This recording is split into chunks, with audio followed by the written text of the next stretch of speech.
Penguin পাখি। এই penguin পাখি পানির মধ্যেও ডুবাইতে পারে, বাতাস দিয়েও উঠতে পারে। এই পেঙ্গুইন পাখিগুলি আমি দেখেছি, সে ডিম পেড়ে তাকে 3 মাস 90 দিন ডিমে তা দিতে হয়। ডিমটা পারলো কিসের মধ্যে? বরফের মধ্যে। এখন ওর তো তাপ না হলে তো ফুটবে না, সেই জন্য ওইটার উপরে তাকে দাঁড়ায় থাকতে হবে।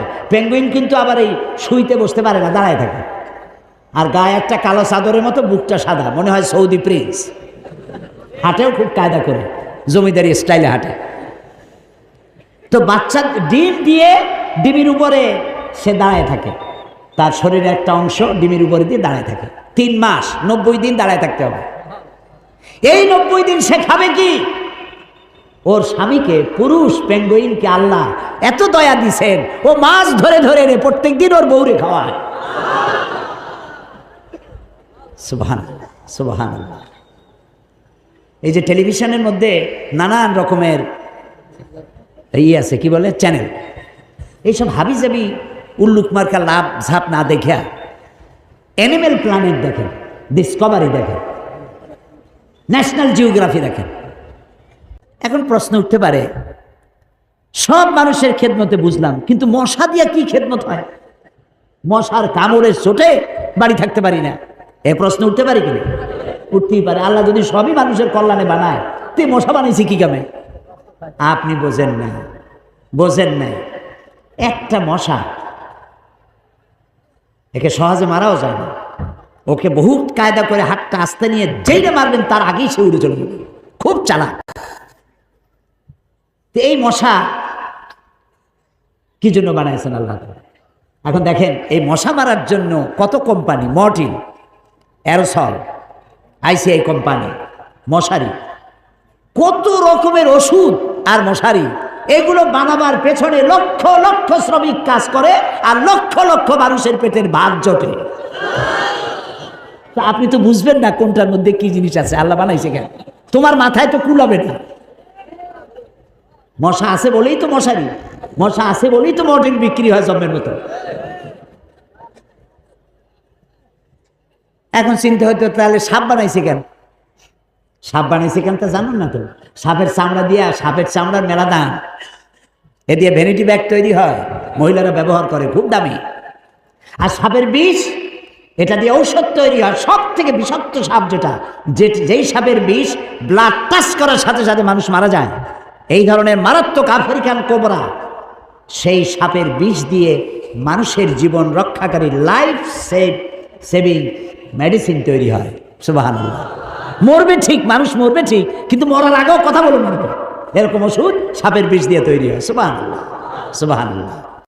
আমরা আল্লাহ তাআলার সৃষ্টি সম্পর্কে গবেষণা করলেই বুঝতে পারবো, আর চিন্তা ভাবনা না করলে খালি যদি খায়, জম্মের খাওয়া খাইয়া পেট একটা তরমুজের সাইজ বানায় খালি, কিন্তু চিন্তা করে না খাইলাম কি। প্রিয় ভাই সব, এরপরে আল্লাহ তাআলা এই কোরআন শরীফের মধ্যে বলেছেন, আমি তোমাদেরকে পানি দিয়েছি। কি দিয়েছি বলেন না? পানি। জীবনের জন্য পানি সব থেকে বেশি প্রয়োজন। জীবনের জন্য সব থেকে বেশি প্রয়োজন কি? পানি। এই পানি, এর এক নাম হলো জীবন। পানির এক নাম, এই পানি যদি বগুড়ায় 10 ফিট উঁচু হয়ে আসে, নাম হবে কি? মরণ। একটু আগেই জীবন, পর মুহূর্তে মরণ। এই পানি আল্লাহ তাআলা জীবনের জন্য পানি সৃষ্টি করেছেন। ফারাক্কার বাঁধটার নানান রকমের বাঁধ দিয়ে, আন্তর্জাতিক নদীর বাঁধটার দিয়ে পানির সর্বনাশ হবে, নদীর নাব্যতা কমে যাবে, আপনার পানির সংকট হতে পারে। এটা সব থেকে বেশি কে জানে? এই আল্লাহর নামে তো আসছে কোন কেন, কে জানে? ওই আল্লাহ রাব্বুল আলামিন প্রাণী জগতের সবচাইতে বেশি প্রয়োজনীয় যেই জিনিসটি পানি, সেই পানির জন্য আল্লাহ রাব্বুল আলামিন একটি মহাদেশ, যেটা শুধু পানির পাহাড়, অর্থাৎ বরফের পাহাড় দিয়ে ঘেরা একটা মহাদেশ, মানুষ নাই, জন নাই, মহাদেশটা শুধু পানির বরফের পাহাড় দিয়ে আল্লাহ বানায় রাখছেন। নাম কি? অ্যান্টার্কটিকা। এখানে শুধু আছে শ্বেত ভল্লুক আর আছে পেঙ্গুইন।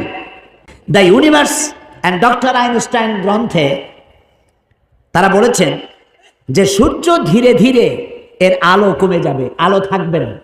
আর তারাগুলো পোড়া কয়লার মতো হয়ে যাবে। কারা বলতেছে? বিজ্ঞানীরা বলছে। কোরআন, ওরা আজকে যেটা বললো, কোরআন বলেছে অনেক আগে। কি বলেছে? ইয়াসআলু আইয়ানা ইয়াউমুল কিয়ামাতি ফাইযা বারিকাল বাসারু ওয়া খাসাফাল কামারু ওয়া জুমিআশ শামসু ওয়াল কামার। আল্লাহ তাআলা বলছেন, এরা রাসূলকে জিজ্ঞেস করে কিয়ামত কবে হবে। আল্লাহ তাআলা বলছেন, জবাব দিয়ে দেন, কিয়ামত হবে যে সময় চন্দ্র আলো হারিয়ে ফেলবে, সূর্য আলো হারিয়ে ফেলবে, আর চাঁদ আর সূর্য এগুলি সব একাকার হয়ে যাবে। তাহলে এই কথাগুলি বিজ্ঞান আবিষ্কার করার অনেক আগে কোরআন এসব কথা বলে রেখেছে। প্রকৃতির নিয়মে একদিন সব লণ্ডভণ্ড হয়ে যাবে। কুল্লু মান আলাইহা ফান। আল্লাহ তাআলা বলেছেন সব ধ্বংস হবে, কিচ্ছু থাকবে না আল্লাহ ছাড়া। কে ছাড়া? আল্লাহ ছাড়া কেউ থাকবে না, কিচ্ছু থাকবে না। এ কথা বিজ্ঞান জানার আগে আল্লাহ তাআলা কোরআন শরীফে বলে রেখেছেন। এই যে মাত্র 100 বছর পর্যন্ত, গত 100 বছরের আগ পর্যন্ত পৃথিবীর মানুষের ধারণা ছিল যে চাঁদ নিজে আলো দেয়, চাঁদ নিজে আলো দেয়।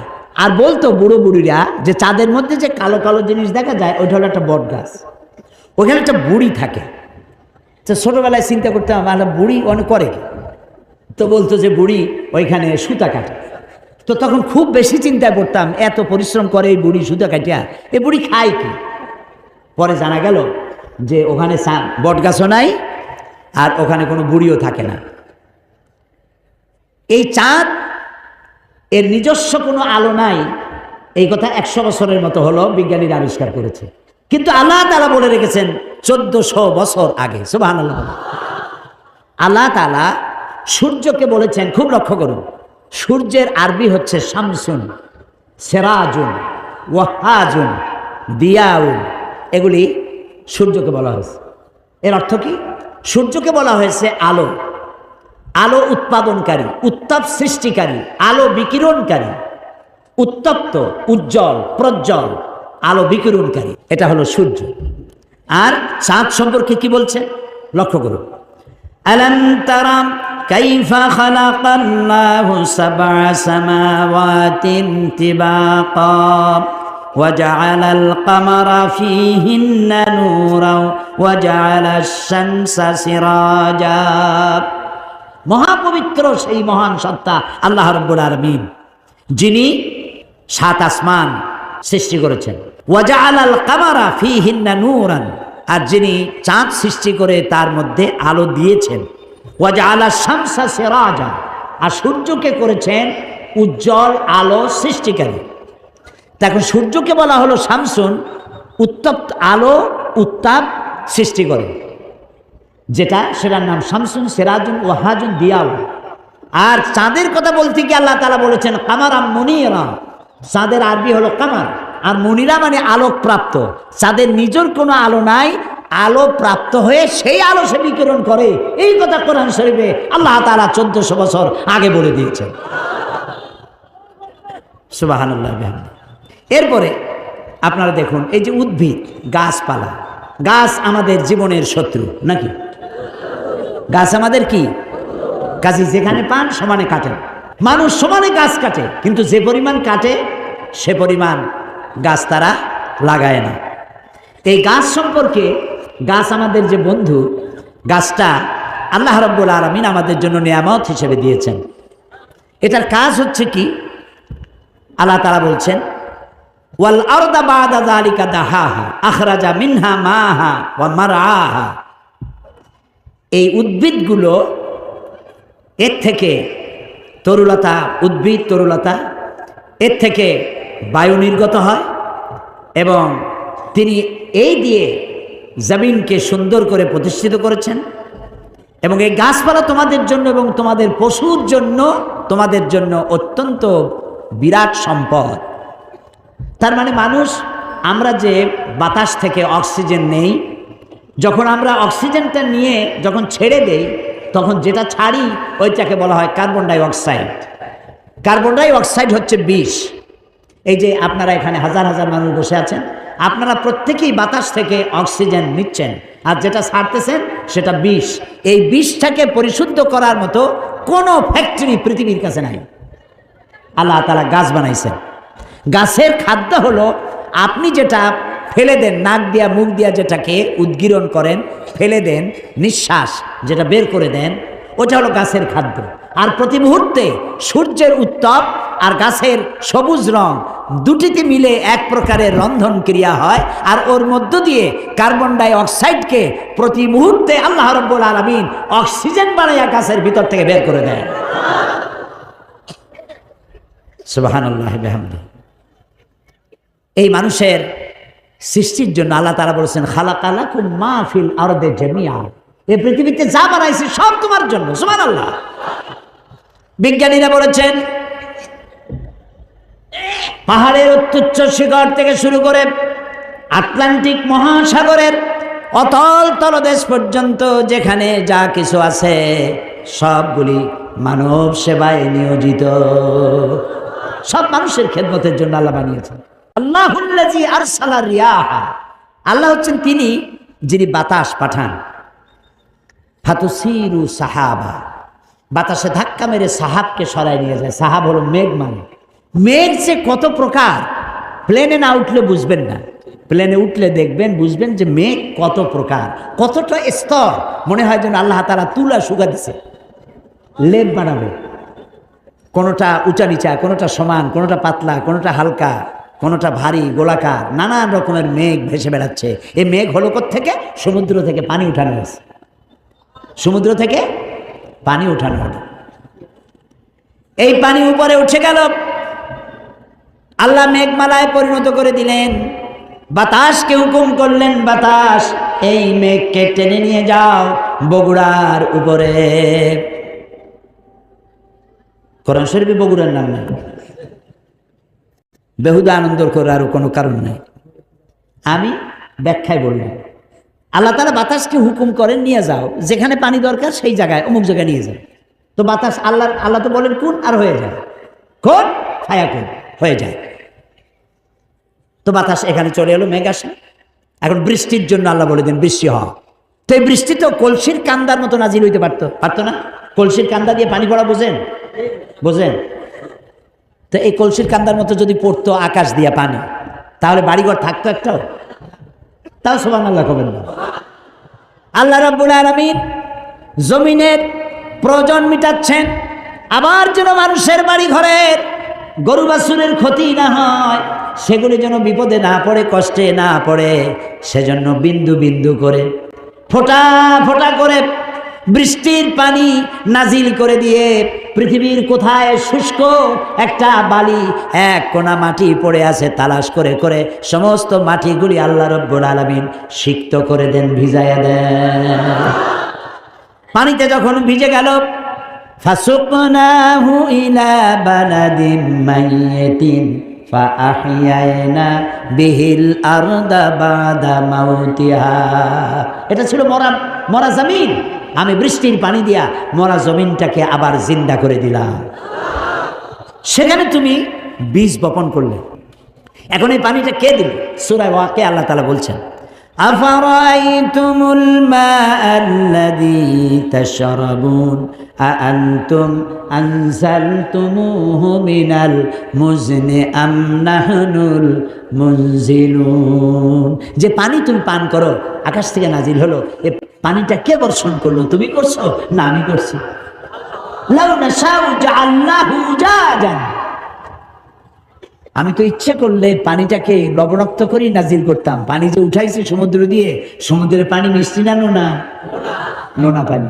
সেই নোনা পানি উঠাই আমি রিফাইন করেছি, মিষ্টি করে দিছি। সুবহানাল্লাহ। আল্লাহ কি পয়সা চাইছেন? ফালাউলা তাশকুরুন, ও বান্দা কেন শুকর আদায় করো না? এই পানি যদি আমি শুকাই দেই, সূরা মুলুকের মধ্যে আল্লাহ তাআলা বলছেন, কুল আরাআইতুম ইন আসবাহা মাউকুম গাওরান ফামান ইয়াতিকুম বিমাইন মাইন। বলো দেখি সবে, শুকাইয়া যদি যায় এই জমিনের পানি, তাহলে হেথায় তটনির ধারা কে দিবে সবারে আনি। আমি যদি মাটির নিচে, মাটির লেয়ারে, মাটির নিচে পানি আছে না, তাও কথা বলে, আর পানি না থাকলে আপনি টিউবওয়েলতে উঠান কি? মাটির নিচের পানি, খালের পানি, বিলের পানি সব যদি আমি আল্লাহ শুকায় দেয়, তাহলে আমি আল্লাহ ছাড়া এমন কে আছে নতুন করে আবার মরা গাঙ্গে পানির জোয়ার এনে দিতে পারে? আছে কেউ? বলেন সুবহানাল্লাহ, সুবহানাল্লাহ। এভাবে করে আল্লাহ তাআলা পানির ব্যবস্থা করে দিচ্ছেন। সেই আল্লাহ এই পানির চক্রাকারে, এই পানি দিয়ে আল্লাহ তাআলা সব সৃষ্টি করেছেন এবং পানি দিয়ে পৃথিবীর মানুষকে ধন্য করেছেন। আল্লাহ তাআলা বলছেন, দেখো পৃথিবীকে সজ্জিত করেছি, কোনো জিনিসকে আমি খালি খালি বানাই না। এই যে ব্যাংকগুলা, ব্যাংক আছে না, এই ব্যাংকগুলো সব চালান দিছে। ওই যে অনেক আগে যে সব সরকার ছিল, বাংলাদেশের ব্যাংকগুলি সব পাঠাই দিয়েছে চায়না। ওরা তো ব্যাংক খায়। আমি ব্যাংকক গিয়েছিলাম, মেলবোর্ন ইউনিভার্সিটিতে মাহফিল ছিল। মেলবোর্ন অস্ট্রেলিয়া, যার রাজধানী সিডনি, মেলবোর্ন ইউনিভার্সিটিতে আমার মাহফিল। ব্যাংকক হয়ে যেতে হবে, ব্যাংকক হয়ে ফিরতে হবে থাইল্যান্ডের রাজধানী দিয়ে। তো সেখানে ফেরার পথে আমি 3 দিন সেখানে থাকলাম। দেখলাম ওখানে তো বুদ্ধ ধর্মের লোক বেশি, বৌদ্ধ ধর্মের লোক বেশি। অহিংসা পরম ধর্ম, জীব হত্যা মহাপাপ, যাদের ধর্ম